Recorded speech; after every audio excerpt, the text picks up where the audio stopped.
Hello friends, welcome to my YouTube channel NCERT hub.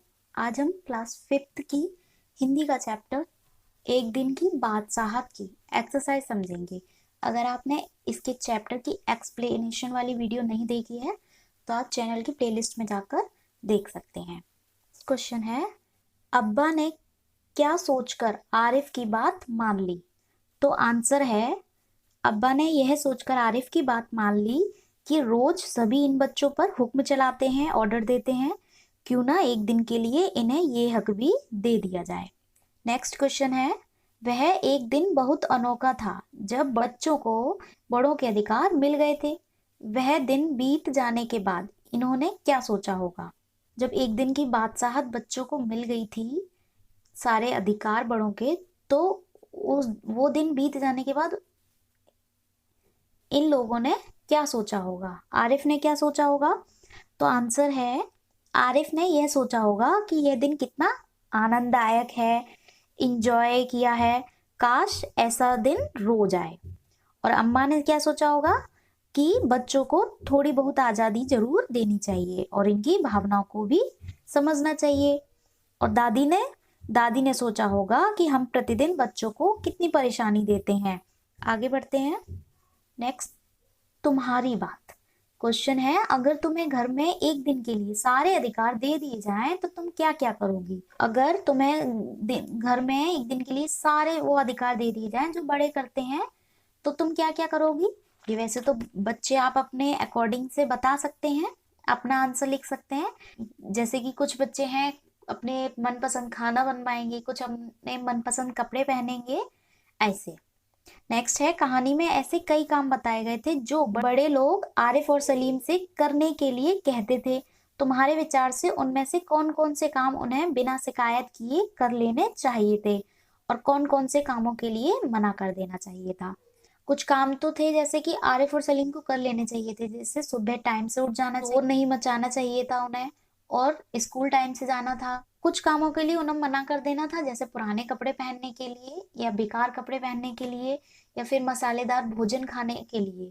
इन कामों के लिए उन्हें मना कर देना चाहिए था। नेक्स्ट है तरकीब। दोनों घंटों बैठकर इन पाबंदियों से बच निकलने की तरकीब सोचा करते थे। तुम्हारे विचार से भी कौन कौन सी तरकीबें सोचते होंगे? तो अगर आपके पास कोई नई तरकीब हो तो वो आप कमेंट करके बता सकते हैं। जैसे कि काश हमें कोई ऐसी जगह मिल जाए जहाँ कोई डांटे नहीं और हमें भी बड़ों जैसे अधिकार मिल जाए, हम जल्दी से बड़े हो जाएं, ये सब। कौन सी तरकीब से उनकी इच्छा पूरी हो गई थी? कौन सी तरकीब से पूरी हुई थी? इस तरकीब से हुई थी कि उन्हें बड़ों के सभी अधिकार मांग लिए थे और बड़ों को छोटों की तरह रहने के लिए कहा था, जिससे उनकी इच्छा पूरी हो गई थी। क्या तुम इन दोनों को इस तरकीब से भी अच्छी तरकीब सुझा सकते हो? तो ये आप कमेंट करके बता सकते हैं। वैसे एक ये भी है कि अगर वो दोनों अपनी कुछ आदतें सुधार लेते। नेक्स्ट है अधिकारों की बात। आज तो उनके सारे अधिकार छीने जा चुके हैं। अम्मी के अधिकार किसने छीन लिए थे? तो अम्मी के अधिकार आरिफ और सलीम ने छीन लिए थे। क्या उन्हें अम्मी के अधिकार छीनने चाहिए थे? नहीं, अम्मी के अधिकार उन्हें नहीं छीनने चाहिए थे, लेकिन अम्मी को भी उनकी भावनाओं को समझना चाहिए था, उनकी परेशानी को समझना चाहिए था। उन्होंने अम्मी के कौन कौन से अधिकार छीने होंगे? तो उन्होंने अम्मी के डांटने वाले अधिकार, सुबह जल्दी उठाने वाले और अपनी पसंद का खाना बनवाने वाले जैसे अधिकार छीन लिए होंगे। बादशाहत। बादशाहत क्या होती है?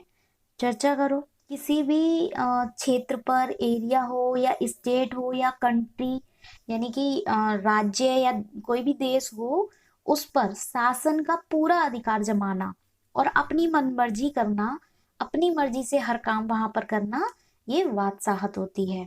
तुम्हारे विचार से इस कहानी का नाम एक दिन की बादशाहत क्यों रखा गया है? तुम भी अपने मन से सोचकर कहानी को कोई शीर्षक दो। जो आरिफ और सलीम थे, दोनों को एक दिन के लिए बड़ों के सभी अधिकार दिए गए थे, इसलिए कहानी का नाम एक दिन की बादशाहत रखा गया है। लेकिन इससे भी अच्छा है, इसका एक टाइटल या शीर्षक हो सकता था, बच्चों का बचपन। नेक्स्ट क्वेश्चन है, कहानी में उस दिन बच्चों को सारे बड़ों वाले काम करने पड़े थे।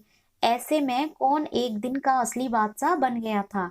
उस दिन बच्चों को सारे बड़े वाले काम करने पड़े थे, तो ऐसे में असली बादशाह एक दिन के लिए कौन थे? आरिफ और सलीम थे, क्योंकि सारे अधिकार उन्हें ही मिल गए थे। तरमाल, रोज की तरह आज वह तरमाल अपने लिए ना रख सकती थी, जो दीदी थी उनके लिए कहा जा रहा है ये। तो क्वेश्चन है, कहानी में किन किन चीजों को तरमाल कहा गया है। कहानी में अंडा है, मक्खन है, इन चीजों को तरमाल कहा गया है।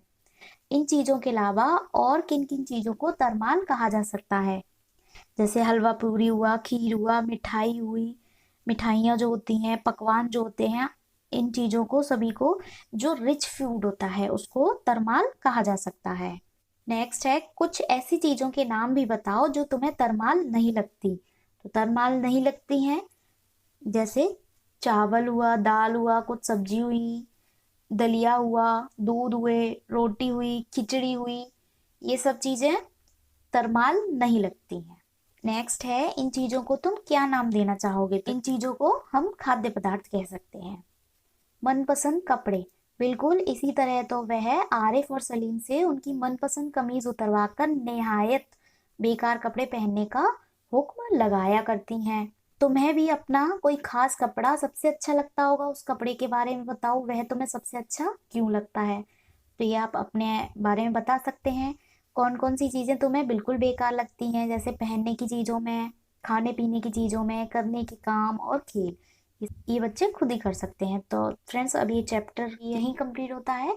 अगर आपको वीडियो अच्छी लगी हो तो लाइक कीजिए, कमेंट कीजिए, शेयर कीजिए, और अगर आपने चैनल सब्सक्राइब नहीं किया है अभी तक तो चैनल को सब्सक्राइब कर दीजिए। मिलते हैं नेक्स्ट वीडियो के साथ। Till then take care, bye bye.